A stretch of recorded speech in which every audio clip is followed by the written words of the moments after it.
اور یہ جو لبرل لوگ ہیں یہ کیا سکھا رہے ہیں؟ جائز چیزوں میں بھی روک ڈالنے کی ضرورت نہیں ہے، بس آپ محبت سے سمجھاؤ. او بھائی وہ نہیں مان رہی محبت سے.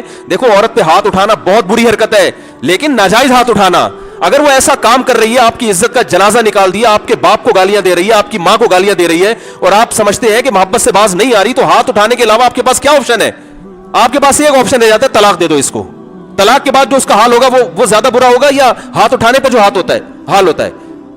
تو ہم تھوڑی کہتے ہیں کہ عورت پہ ہاتھ اٹھانا جائز ہے، ہم کہتے ہیں خراب عورت پہ ہاتھ اٹھانا جائز ہے. تو خراب عورت پہ ہاتھ اٹھانا یہ بھی ناجائز ہے، اس پہ آپ بات کریں. اس پہ آپ کہیں کہ نہیں، ہم کہتے ہیں عورت چاہے جتنی مرضی خراب ہو جائے پھر بھی مرد کو ہاتھ اٹھانے کی اجازت نہیں. یہ دعویٰ آپ کا دنیا ہنسے گی اس پہ. بھائی وہ آپ کے باپ کو گالیاں دے رہی ہے، بعض عورتیں کرتی ہیں، میں مانتا ہوں زیادہ تر نہیں کرتی ایسے. ماں کو گالیاں دے رہی ہے، وہ کسی مرد سے تعلق رکھا ہوا ہے اس نے، کسی دوسرے آدمی سے. وہ آپ کے جناب وہ سارا پیسہ کھا گئی ہے، جائیدادیں بیچ بیچ کے کھا رہی ہے، اور آپ کہتے ہو کہ نہیں میں کچھ نہیں کر سکتا. نتیجہ کیا نکلے گا؟ چھوڑو گے اس کو، طلاق دو گے تو بچوں کا بڑا نقصان ہوتا ہے.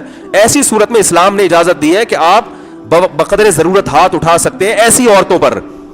اس کو یہ لیبل لگایا جاتا ہے کہ مولوی لوگ عورتوں پہ ہاتھ اٹھاتے ہیں. مولوی لوگ عورتوں پہ ہاتھ نہیں اٹھاتے. کوئی اس طرح کرے گی تو اٹھائیں گے ہاتھ، آپ کی طرح دمنی ہلاتے رہیں گے اس کے سامنے. سمجھ رہے کہ پورا خاندان تباہ کر دو، بچوں کو برباد کر دو، بس یہ تو جورو کا غلام ہونا ہے. نبی صلی اللہ علیہ وسلم نے ارشاد فرمایا قیامت کی علامت کہ ان تلد الامۃ ربتها، باندی اپنے آقا کو جنے گی. تو جس کا روب ہونا چاہیے اس کا نہیں ہوگا، جس کا نہیں ہونا چاہیے وہ. تو یہ تو قرب قیامت ہے کہ عورت شوہر پہ حکومت کرے گی.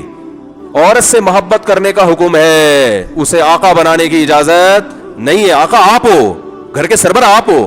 اور اسی میں اور صدیوں سے ہمارا یہی کلچر چلا آ رہا ہے. میرے والد کو جب غصہ آتا تھا، میری والدہ اپنی آواز کو پس کر لیتی تھی. بھائی باپ ہے. اور جو غیرت مند ہوتا ہے نا، جب وہ غصہ جاری کرتا ہے اس کی تلافی بھی کرتا ہے. ہم نے اپنے گھروں میں دیکھا ہے، مرد اگر کبھی بیوی سے اونچی سخت الفاظ میں بات کر لے گا، گھنٹوں گھنٹوں بیٹھ کے پھر منا رہے ہوتے ہیں.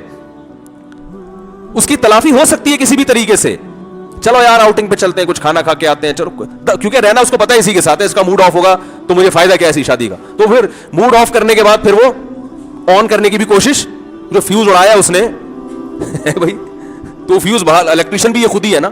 لیکن آپ جو کلچر جو اس طرح کی عورتیں دے رہی ہیں عورتوں کو کہ مرد نے اگر ہاتھ اٹھا لیا یا غصہ کر لیا تو یہ تو بہت ہی بڑا ظلم ہو گیا. اس کا نتیجہ یہ نکلے گا کہ اس سے گھر ٹوٹیں گے. جب مرد کو احساس ہوگا میں اس گھر میں صرف خانسامہ ہوں، میرے ذمے صرف کھلانا پلانا ہے، چلے گی میری اس گھر میں نہیں.